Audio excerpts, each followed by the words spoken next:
Hey everyone, thanks for watching, if you are watching this.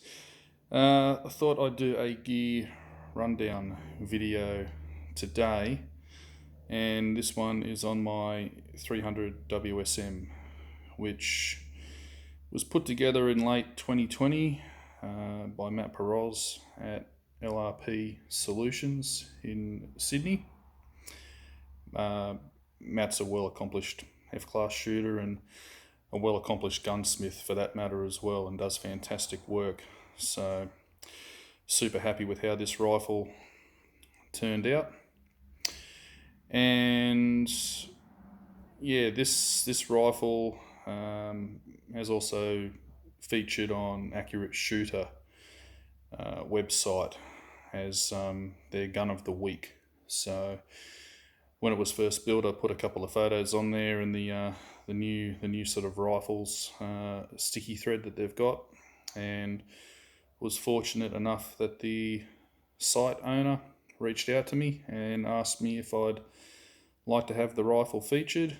I said yes. I hadn't really seen too many rifles from Australia feature as gun of the week on there.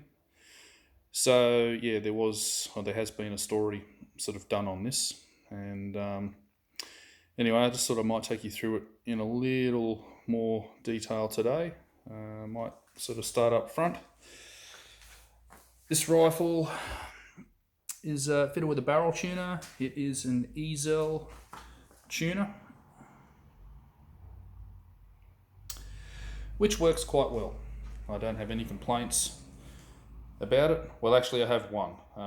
Probably keeping it clean has been the hardest thing, because the Ezel tuner actually extends over the barrel. It does accumulate quite a bit of fouling after you fired a few shots. So always got to make sure I give that a good clean on the inside when I bring the rifle home from an afternoon at the range, and make sure I get that carbon fouling out of there. But otherwise, no complaints. It works sort of pretty much the same as all other tuners, and it's hooked up to a 31-inch Krieger barrel. It's a 1 in 10 twist, 4-groove barrel. And again, no complaints with how the barrel has performed thus far. It's a very, very accurate rifle when I do my part. And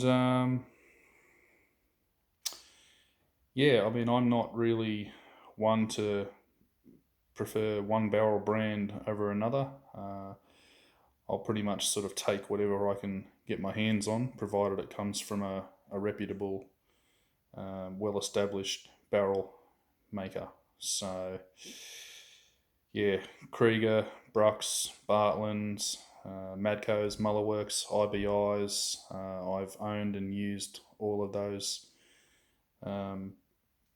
brands previously and currently, and never had an issue. So yeah, moving on to the action. It is a Borden BRM XD dual port action. It is a right load with a left eject, and it's got a Magnum eject opening as well. And as you can see, this action is fully DLC coated. I went with the DLC coating for two reasons. One was just aesthetics, to maintain, I guess, the predominant black theme throughout the rifle. I did consider the high polished finish that Jim Borden does, but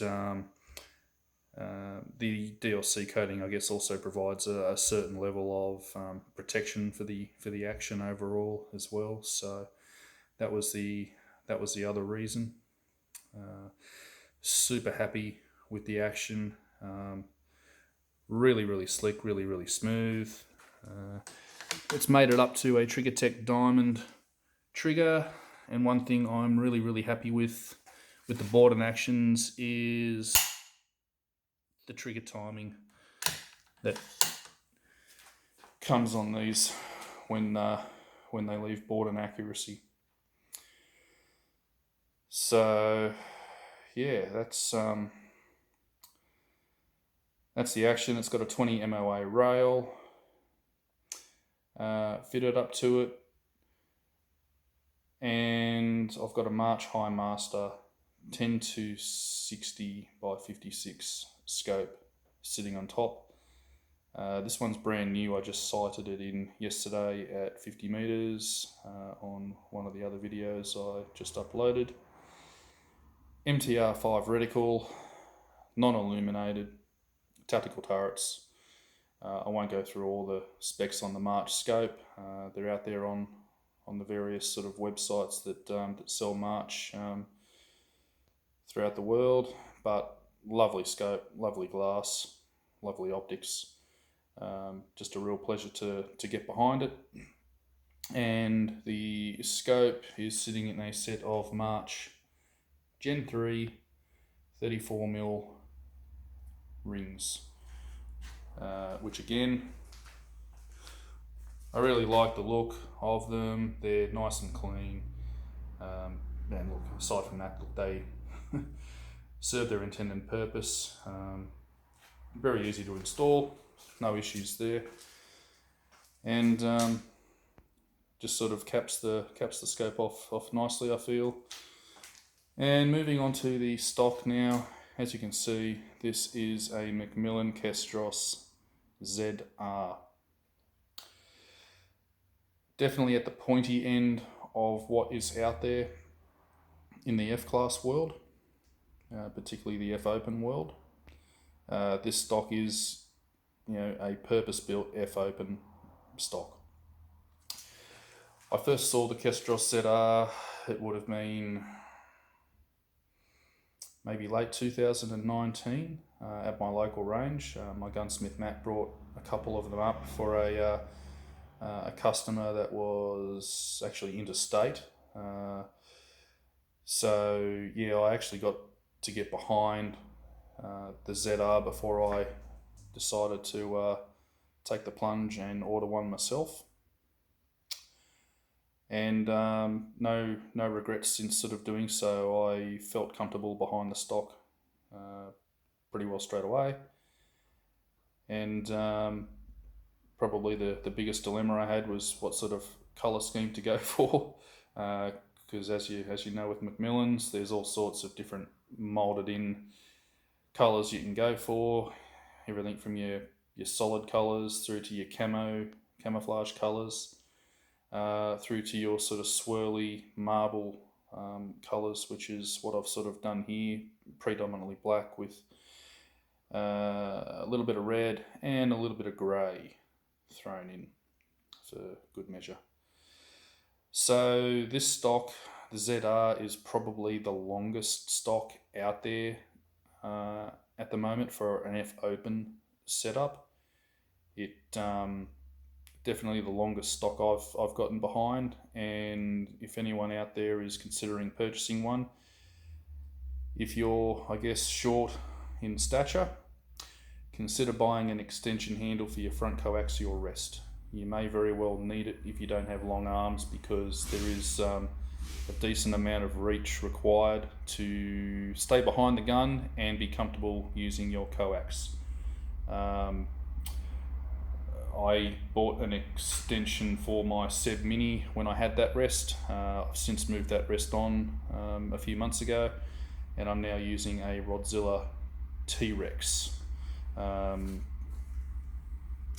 the handle on that is reasonably long, and the other beauty of that rest is the fact that I don't actually have to get from behind the gun to adjust the course elevation on that rest at all. There's a lovely, well thought out handle that comes with it, so I can be behind the gun and manipulate all my height settings on the T-Rex. So I won't really go into pricing, except to say this is at the pointy end of what is achievable with an F-open build. Everything from the action to the stock to the scope is all very much so at the pointy end of what is available and what is achievable out there as far as custom builds are concerned. I suppose the other thing to note with this stock is that I have a rad system fitted at the rear because of the 300 WSM. When I was doing my research into it, people on Accurate Shooter forums as well as Oz F-Class forums had made comment, that the recoil can beat you up over time, and recoil management was a mitigating factor with many people either choosing to run or choosing not to run a 300 WSM. I'm a reasonably sort of solid guy. I'm 100 kilos in weight, so the recoil, particularly with the rad system, doesn't really bother me at all. I have used this rifle over 3 days of continuous shooting with no side effects, no sore shoulder, no anything like that. Every time I get behind this gun, I really enjoy using it. It works well, it tracks well, the lower centre of gravity that the rails provide, and the extra length of this stock, I think, makes, if you're going to do a 300 WSM, this is probably, if there's a better stock out there to do it, I'd like to sort of see it, because I think with the length and the low centre of gravity that the Kestros ZR provides, it is very well suited to running some of the heavier calibers like 300 WSMs in F-open. And I, pretty much chose the WSM for its ability to ag well at long ranges. I wanted a rifle that was going to hold up well at the longs, sort of from 700 back. And so far, this rifle hasn't let me down. I used it last month to win my first open prize meet at Explorers OPM down near Wagga Wagga in New South Wales, over 2 days of shooting. Fortunate enough to not drop a shot in what were some tricky conditions. I will add, we shot from 500 yards out to 900. And I was the only scoped shooter on the range to not drop a point. There was one other shooter, a full bore target rifle shooter, that stayed clean also. So yeah, I think I took the win by 5 points, which was a bit of a surprise to me, but I worked hard for it, and the rifle certainly did its part in helping me achieve that win. So yeah, that's where I find the 300 WSM really sort of comes into its own at the longs. I find it holds tighter vertical than the likes of the 284s and even the 7mm Storms. I shot against a few 7mm Storms at the Explorers OPM, and from what I saw with the groupings they had on target, I was able to hold a tighter vertical at the longs than what they were able to achieve. So as far as the load is concerned, I won't give the powder charge specifics because every barrel and every rifle's different, and I don't want to be the one to give out any bad advice on that in that respect. But I run Norma brass, no neck turn. It's a no neck turn chamber. I run Cellular and Bellow large rifle primers in the Norma brass. Berger 215 grain hybrids, which I point, and Reloader 23 powder. And that combination so far has worked out fairly well. I've been sort of jumping the 215 grain hybrids around 20 to 25 thousandths off the lands, but I am going to run a seating depth test in the next week or two, hopefully in the next couple of weeks with this rifle, just to see if it can't be maybe just tweaked a little in preparation for the New South Wales Queens at the end of January. Aside from that, I full length resize after every firing. I anneal after every firing. So far, the Norma brass has proven extremely resistant to growth. I have not had to trim the regular brass I use for club shoots. I think I've put maybe 5 or 6 firings on that now and haven't had to trim. So I've been very happy with the Norma brass. ADG are bringing out, I think, 300 WSM brass next year. And if I can get my hands on some of that, I would certainly like to try it, as it's got a pretty good reputation. But having said that, no complaints with the Norma brass. I have tried Hornady brass in this, and the brass was not as consistent, and my groupings on target were not as consistent as a result. So if you're considering what your brass options out there, and that's probably one of the limiting things with the 300 WSM, it's brass availability. So I think for now, I'd recommend, if you're thinking about building one of these, certainly Norma, I'd recommend 100%. Hopefully ADG, it turns out to be good. Availability though, ADG is obviously a pretty small company, and it remains to be seen how much of that brass they can produce and get out there. So fingers crossed. It'd be nice if someone like Lapua or even Peterson started making 300 WSM brass as well, just to give shooters some more options. I think the 300 WSM has a bit of a following in the US, certainly in 1,000-yard bench rest shooting. So it's a little surprising that there's not sort of more brass options out there than what there currently are, but there's always hope for something new to come out. So yeah, and I suppose the only other thing with this rifle I'll touch upon, I'm going to make this into a switch barrel project shortly. Because I don't use the 300 WSM at a whole lot of club shoots, I'm going to screw on a 6mm barrel in the near future to use for club shoots. One, cheaper to feed. As we know at the moment, there's component shortages out there. Primers are becoming very, very difficult to come by. Brass is becoming difficult to come by. Projectiles, everything, even certain powders are very, very difficult to come by now. So rather than burn the 300 barrel up, I'm going to chamber up a 6mm BR Ackley Improved. It's a caliber I am familiar with. I shot one of those a couple of years ago and ultimately moved that rifle on.